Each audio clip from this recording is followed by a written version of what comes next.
आज के इस वीडियो में हम बात करने जा रहे हैं लेंसों द्वारा बनने वाले प्रतिबिंब और उनके नियमों के बारे में।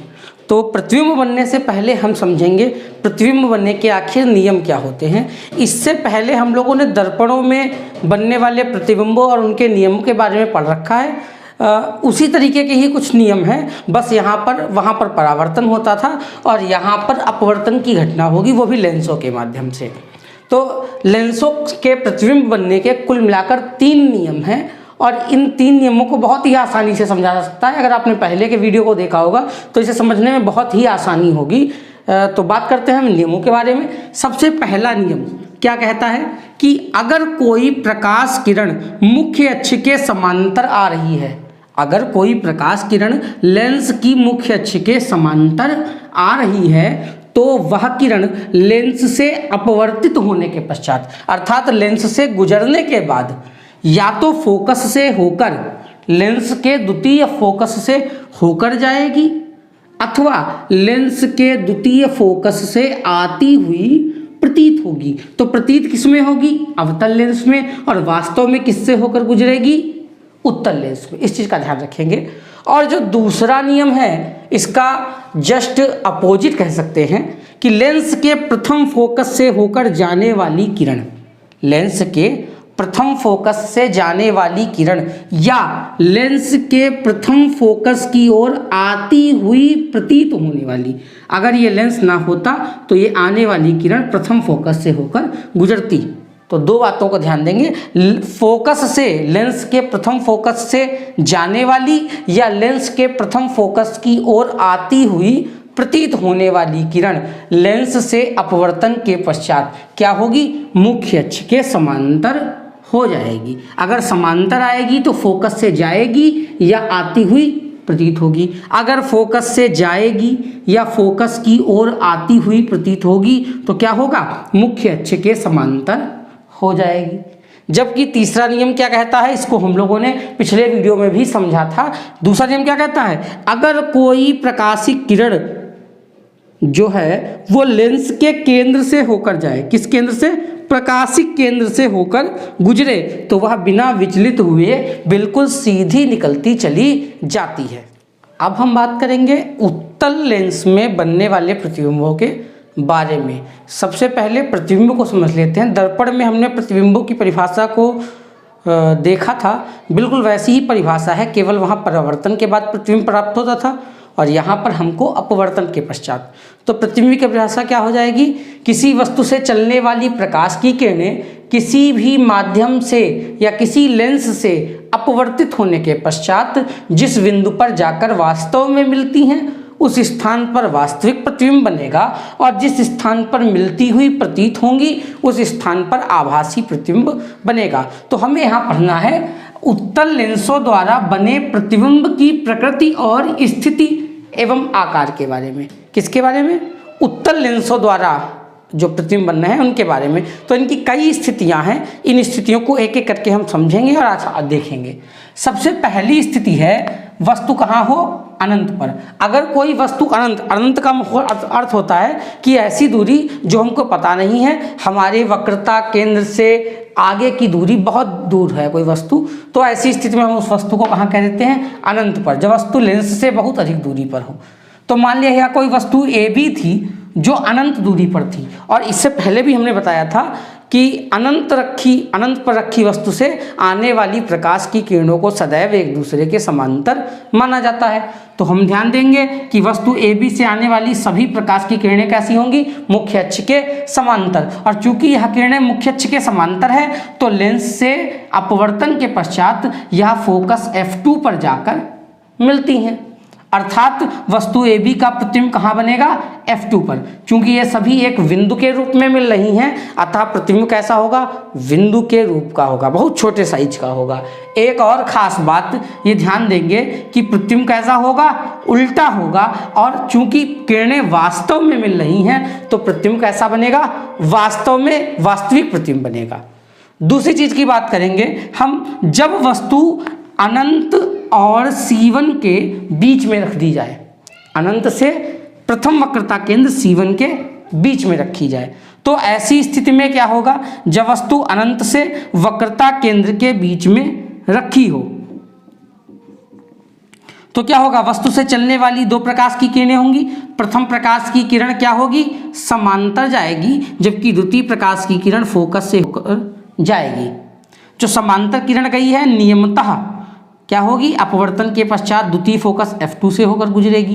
क्योंकि जो किरण फोकस से होकर गई थी, नियम के अनुसार वो क्या होगा, मुख्य अक्ष के समांतर हो जाएगी। यह दोनों किरणें एक दूसरे को कहाँ काटेंगी, A' पर, और यहीं पर वस्तु का प्रतिबिंब A' B' बनेगा। कैसा बनेगा, उल्टा। ध्यान देंगे प्रतिबिंब कहाँ बन रहा है, F2 और C2 के बीच में। तो स्थिति क्या हो जाएगी, प्रतिबिंब कहाँ बनेगा, C2 F2 के बीच में। कैसा बनेगा, उल्टा। और वास्तव में मिल रही है तो प्रतिबिंब कैसा होगा, वास्तविक। और वस्तु देखो बड़ी है और प्रतिबिंब क्या है, वस्तु से छोटा। ध्यान रखेंगे, इन स्थितियों का अधिकतर पेपर में पूछा जाता है। बहुत ही महत्वपूर्ण इंपॉर्टेंट टॉपिक है, इसको ध्यान से समझेंगे। तीसरा जो स्थिति है, अब वस्तु को कहाँ रख दिया गया है, प्रथम वक्रता केंद्र C1 पर रखा गया है। वस्तु कहाँ है, प्रथम वक्रता केंद्र C1 पर रखी हुई है। अब क्या होगा, फिर वही स्थिति, वस्तु से एक किरण तो मुख्य अक्ष के समांतर जाएगी, जबकि दूसरी किरण फोकस F1 से होकर गुजरेगी। समांतर वाली किरण अपवर्तन के पश्चात F2 से होकर जाएगी, जबकि जो F1 से किरण होकर गई थी वो क्या होगा, मुख्य अक्ष के समांतर हो जाएंगी। ध्यान देंगे ये दोनों एक दूसरे को A' पर काट रही हैं, और यहीं पर प्रतिबिंब क्या बन रहा है, A' B', और किस स्थिति पर बन रहा है, C2 पर। अतः जब वस्तु C1 पर होगी तो उसका प्रतिबिंब कहाँ बनेगा, C2 पर, मतलब द्वितीय वक्रता केंद्र पर। कैसा बनेगा, जितनी बड़ी वस्तु है उतना ही बड़ा प्रतिबिंब बनेगा। कैसा होगा, वास्तव में मिल रही है तो प्रतिबिंब वास्तविक होगा और उल्टा होगा। ध्यान रखेंगे।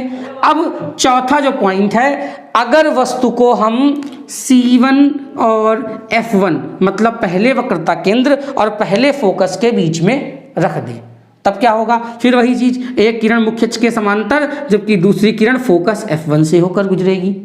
क्या होगा, समांतर वाली किरण F2 से होकर जाएगी, जबकि जो F1 से होकर गुजरी थी वो समांतर हो जाएगी।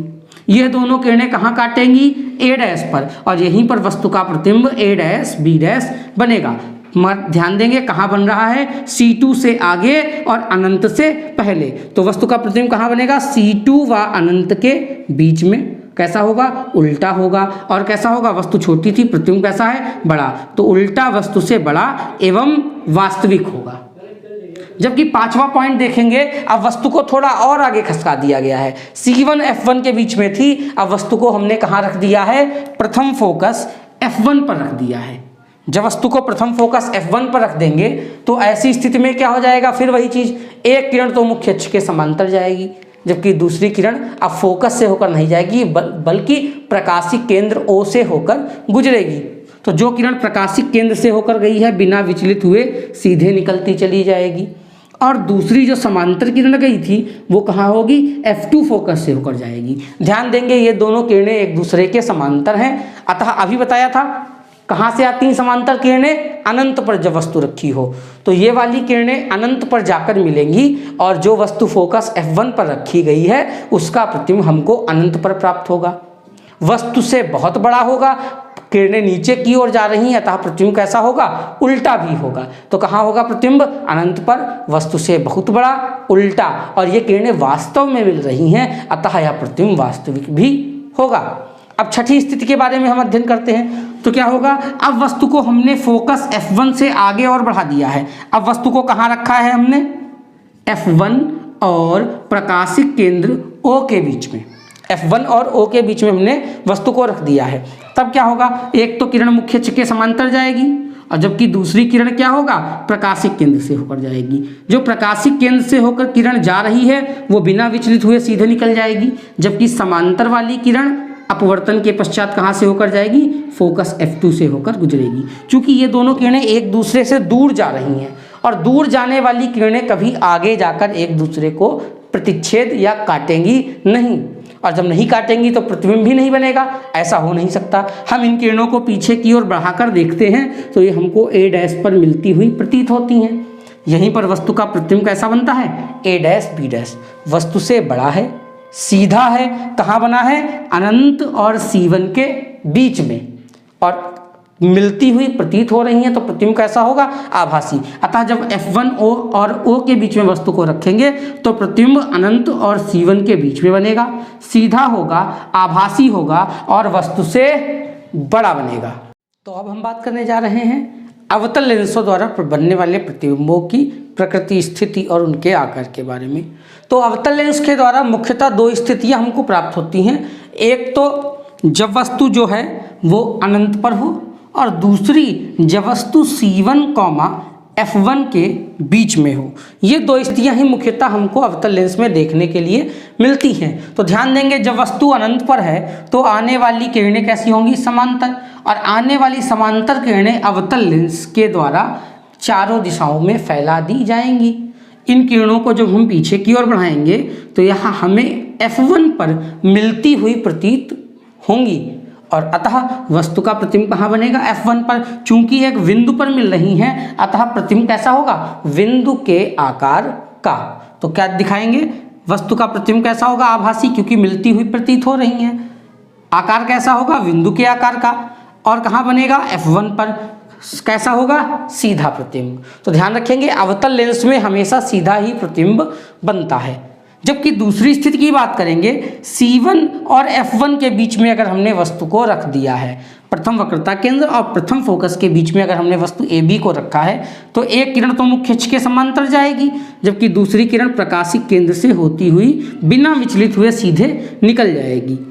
अपवर्तित किरण को जब हम पीछे पर बढ़ाएंगे तो प्रकाशिक केंद्र से जाने वाली किरण और पीछे बढ़ाई हुई किरण B' पर मिलती हुई प्रतीत होंगी और यहीं पर वस्तु का प्रतिबिंब A' B' प्राप्त होगा, जो वस्तु से छोटा है, सीधा है और कहाँ बन रहा है? F1 और O के बीच में। और कैसा बन रहा है? क्योंकि मिलती हुई प्रतीत हो रही है तब प्रतिबिंब आभासी बन रहा है। तो क्या स्थितियां होंगी? F1 O के बीच में प्रतिबिंब बनेगा, सीधा होगा, आभासी होगा और वस्तु से छोटा होगा। तो इस वीडियो में हमने अवतल लेंस से बनने वाले प्रतिबिंबों के नियम और उनसे बनने वाले प्रतिबिंबों की स्थिति आदि के बारे में समझा। अगले वीडियो में हम इस लेसन से महत्वपूर्ण आगे लेंस और दर्पण से संबंधित कुछ फार्मूलों और कुछ न्यूमेरिकल्स के मेथड के बारे में समझेंगे।